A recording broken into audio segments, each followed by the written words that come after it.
explain a little bit about this mental illness called alcoholism.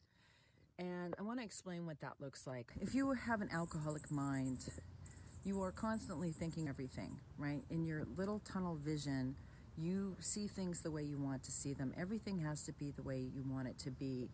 You get very irritable, restless, and discontent when people aren't doing what you want. You're not turning out the way you want. You're not getting what you want. You're losing what you have. And what happens is you start to think you could read minds. A lot of people do this.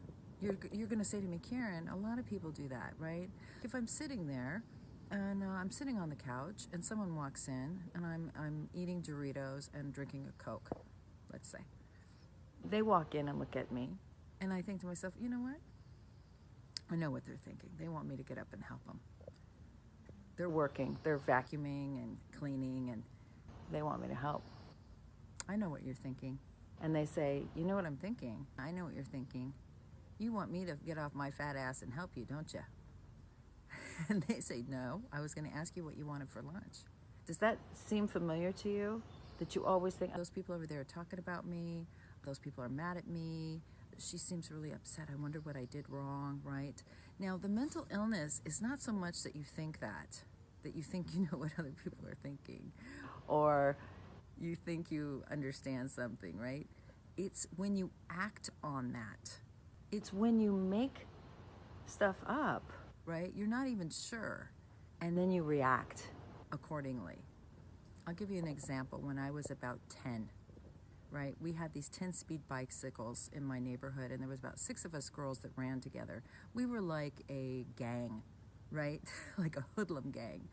We were great girls, but we rode around on these bikes everywhere, 10-speeding everywhere, and you could always tell where we were at, whose house we were at, because we just dropped our bikes down in the driveway or in the front yard, and we were inside. You could see, right, like 6 to 10 bikes, just there they were, like a gang, rode into town. And one time we were at my friend Susie Simon's house, and everybody was inside, and I was sitting on the front porch. A couple people were outside with me, and just Susie's screen door. It was in Spokane, Washington. We had screen doors. The door was open, but the screen door was shut. And they were inside, and the TV was on, and I was outside with a couple girls, and those 2 girls went inside, and all of a sudden I was outside by myself. And I was sitting there, and I thought, oh my God, they're talking about me. I could hear it. I just knew they were talking about me. They didn't like me, right? Now, it's one thing to think that, but I acted on it, right? I got up, started crying, jumped on my 10-speed, and I rode home. And I pulled into the house, and I threw my bike down in the driveway, ran in the house, ran straight to my room, slammed the door, jumped on my bed, and cried into my pillow. My mother came to my door, and she knocked lightly, and she said, Karen, what's wrong? Oh my God, they don't like me. They were talking about me. They were saying terrible things.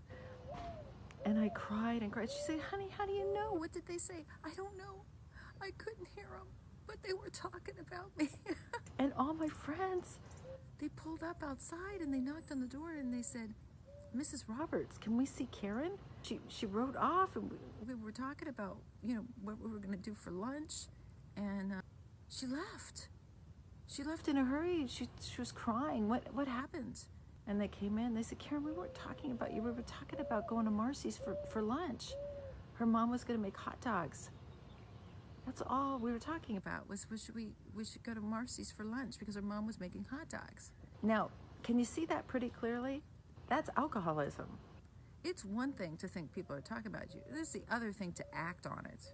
That is mental illness. Leaving what I'm thinking. My thinking is not the same as everybody else's.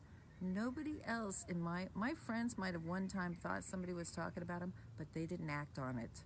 You know what? I have a history of quitting jobs, breaking up. I have been miserable for days because I thought someone was cheating on me.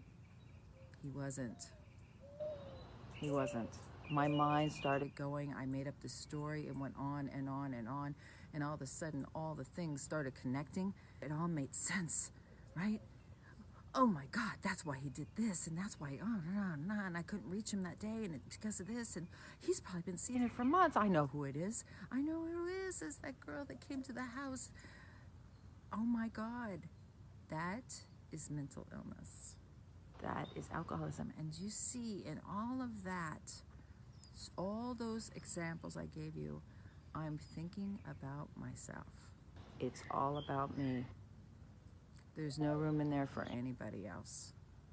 Whether it's self-pity, remorse, guilt, fear, resentment, it's all includes me.